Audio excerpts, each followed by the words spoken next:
Hi. Welcome back to Independence, where we applaud your desire to make money, especially in a tricky economy.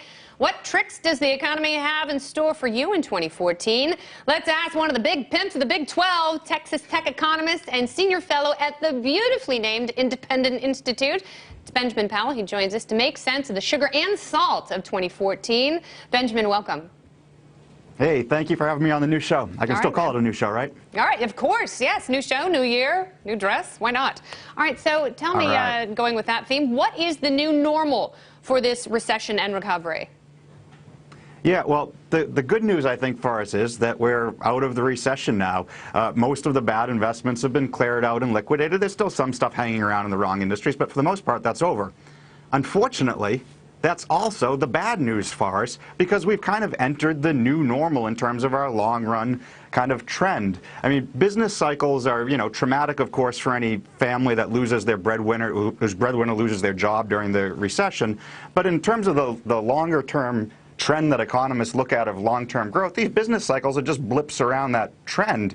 What we really worry about is what's that long-term trajectory like? And unfortunately, what I think we've seen is a growth of big government and ignorant economic policies that, instead of correcting our recession, have undermined our long-term trend. And that's the type of growth we're seeing now into this next year and going forward.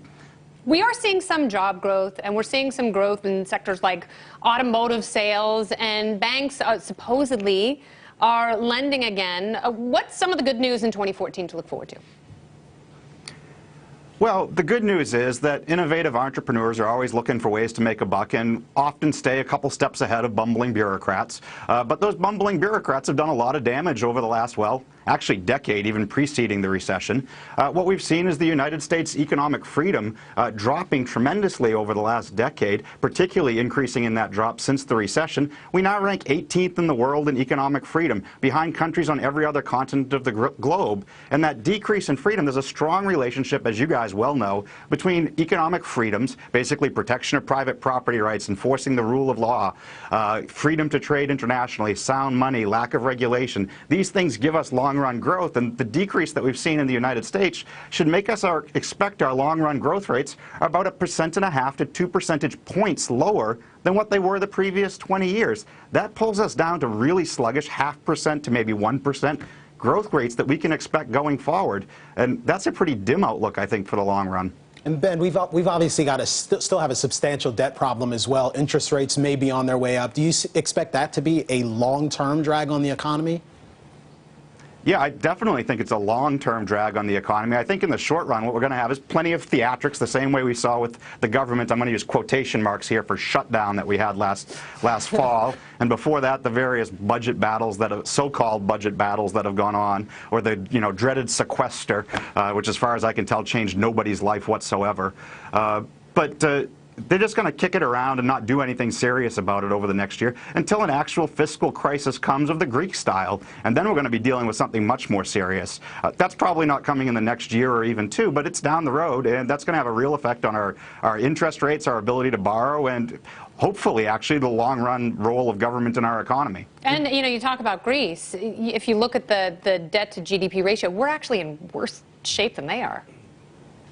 Yeah, I mean, the United States debt-to-GDP ratio is astronomical. And listen, the idea that we can keep piling, excuse me, I just said we. I didn't mean that. You and I haven't been piling on the government debt. Not even, Ben. Thank you for the correction, my brother.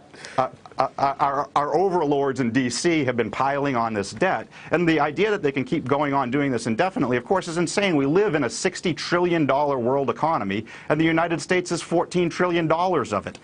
We're going to hit a structural limit where they can't simply keep borrowing their way past this. Now, the United States can get away with doing it much bigger than a country like Greece, partly because of the role we play in the world, but there's still a definite end to that, and they're going to have to pay the piper, or, I guess, not pay the many people that they borrowed from. All right, Ben, you look like you smell delicious, so we hope you make it to New York sometime for a conversation. And, Ben, you've got a friend in me. Thanks.